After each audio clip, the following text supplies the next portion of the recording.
often overlooked part of active transportation planning is you need places not just for people to commute on, but also people to practice cycling, to try it in a very safe space. And I think the Seawall does pretty much exactly that. If you have never cycled before, but you want to try, this is about the safest way to do it. You can take a walk in a major urban center like Vancouver, but feel directly connected to the ocean and to the mountains.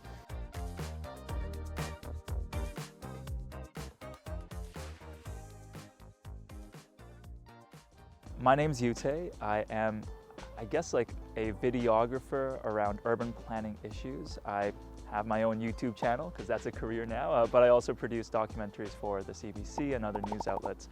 I've been living in Vancouver, like the city of Vancouver, for about 4 to 5 years, but I grew up around the region. We're here at the Vancouver Seawall, which I think many would say is really the crown jewel of this city. Some quick facts about the Seawall. It is a 28-kilometer walking and cycling path. To give you a picture of like where it goes around the city, it starts right around Canada Place, where the conference center is downtown. It loops around the downtown area through Cole Harbour before going all the way around Stanley Park for about 10 kilometers. Then it wraps back down through the West End, goes around False Creek, which you see behind me, and then it continues past me to Kitsilano before stopping right around Chip Wilson's house, you know, the founder of Lululemon.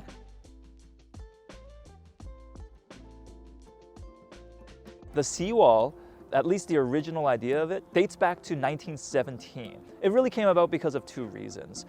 First off, Stanley Park, which was already a beloved park at the time and people were quite fond of it, but the problem was that the park itself and the beaches were kind of slowly eroding into the sea. There's a lot of debate as to like why that erosion was happening. It could be just regular old erosion activity, which is a pretty natural process, but there's some commentary that, like, you know, port traffic and all these big shipping vessels were adding to that, exacerbating that problem. Anyway, so on one hand, you have erosion.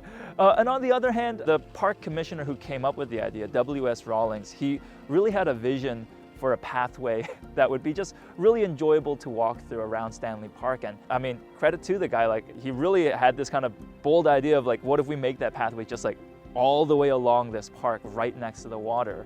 I think the confluence of those 2 priorities or ideas became the Seawall. So the wall itself has done a great job at protecting the park itself, prevents parts of Stanley Park from eroding into the water, but it also has that path. And as we all know, people love to walk or cycle all the way through it. I would say that was like kind of the original idea of the Seawall. But all that to say is like the first sort of part of the Seawall was really this sort of erosion protection / walking path concept, escape from the city idea around Stanley Park.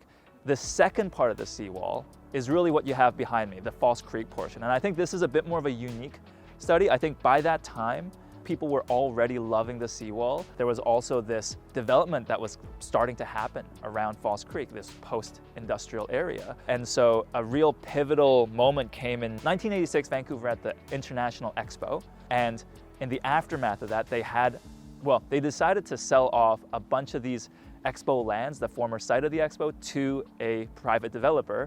And that private developer proposed the idea of building kind of this network of mini islands and kind of Laguna style development, private waterfronts. And the public really pushed back against that idea. They were like, no, kind of like Stanley Park, we want the waterfront in this new development to be publicly accessible. And I think that really set another tone for development of the Seawall in this city. And so what you see about the rest of the Seawall in False Creek is really this kind of project / partnership between city and developers. A lot of the developments, like as each parcel of Vancouver's waterfront developed, they built out a seawall as part of that development. And you know, you do that over and over and over again over decades, you end up with this kind of really nice contiguous stretch around the city.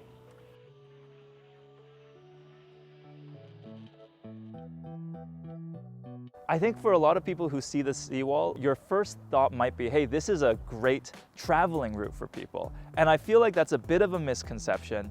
The Seawall, I would put it as, it is a great scenic route for people. For example, I live on the south part of Falls Creek, and if I need to get downtown, the seawall is not the fastest way to get there. It's the bridges. But if I want to enjoy my time getting there, the seawall is absolutely, like on a sunny day like this, I'll take the seawall just because it's pleasant. There are some parts of it that I think do connect well to the rest of the city. Kind of around Science World, you have Main Street Science World SkyTrain station. And of course, on sort of the downtown side of it, there's definitely better connections to the city itself, but it's also like notoriously not well connected to the south side of the city. I've lived in Vancouver my entire life. I just recently moved downtown Vancouver about a year ago. And I'd say I use it on a weekly basis. You know, it's nice to go for a walk, run, bike ride. I enjoy taking my dog on a walk there. I think it's a great spot when I have people from out of town, friends and family. It's a great way to show them the city. You know, you get the city, you get the mountains, you get the ocean, you kind of get the whole, you get to encompass everything Vancouver's about when you kind of walk around the seawall. And other than that, you know, it's just it's a nice place to blow off steam, go for a walk by yourself or kind of whatever you want to do. On the seawall, just taking a walk. It doesn't matter if it's sunny, it doesn't matter if it's raining, it doesn't matter if it's windy.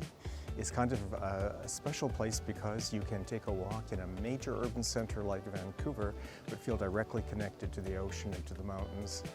All of the wonderful birds flying through, sometimes there are eagles flying by, and it just really makes me feel connected to the city, but all through nature. And I'm amongst other people who are visiting and Vancouverites. It's a feel-good experience.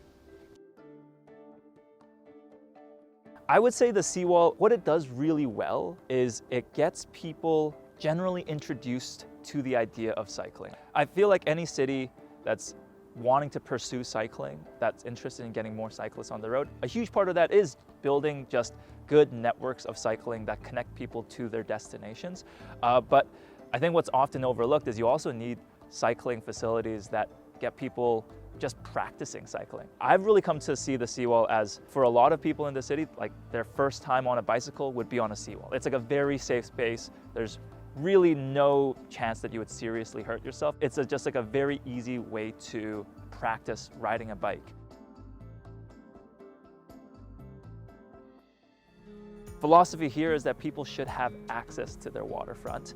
And my sort of iteration or challenge to that thesis is like, well, all kinds of people, all sorts of people should feel invited to their waterfront, not just the people wearing their Lululemon leggings. I think people who also want to get a drink on a patio or, you know, attend a festival. You know, what we can all agree on is that waterfronts should be public spaces that are accessible to the public and really convey the needs and desires of the public.